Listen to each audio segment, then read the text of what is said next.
நம் உறவினர் அனைவருக்கும் வணக்கம்.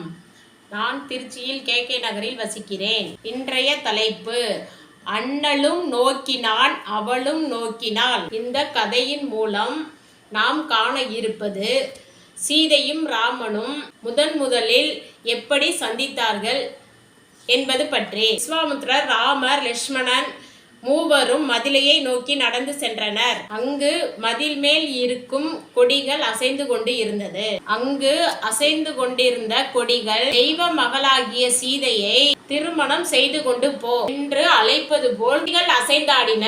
ராமன் ஏன் மிதிலைக்கு வர வேண்டும்? அதற்கும் ஒரு காரணம் உண்டு. எந்த குற்றமும் செய்யாத தாமரை மலரை விட்டு நீங்கி மனித பிறப்பெடுத்த திருமகள் நகரத்தில் சீதையாக வந்திருக்க அவளை கைபிடித்துக்கோ என்று ராமன் அழைக்கின்ற மாதிரி கொடிகள் அசைந்தாடின. மன்மதன் கூட சீதையின் அழகை ஓவியமாக வரைய முடியவில்லை. அதனால் அமிர்தத்தை கொண்டு வரைய ஆரம்பித்தான். அப்பேற்பட்ட பேரழகியை கூட முழுமையாக ஓவியமாக வரைய முடியவில்லை.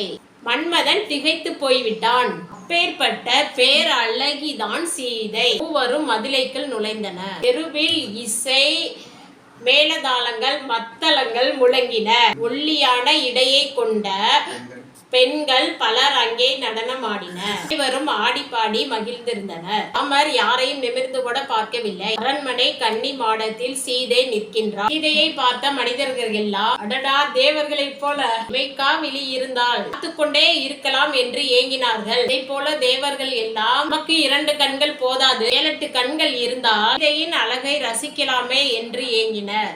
பெண்கள் இருந்தாலும் சீதையை போல் ஒரு அழகு அங்கு யாரும் இல்லை. கோடி மின்னல் ஒன்று சேர்ந்து எல்லாம் தலைவியாம், மின்னல் அரசியாம் சீதை. அப்பேற்பட்ட சீதையை ராமர் பார்க்க, ராமனை சீதை பார்க்க அவர்கள் கண்கள் கண்ணோடு கண்கள் இணை கவ்வி ஒன்றாக உள்ளமும் இணைந்தது.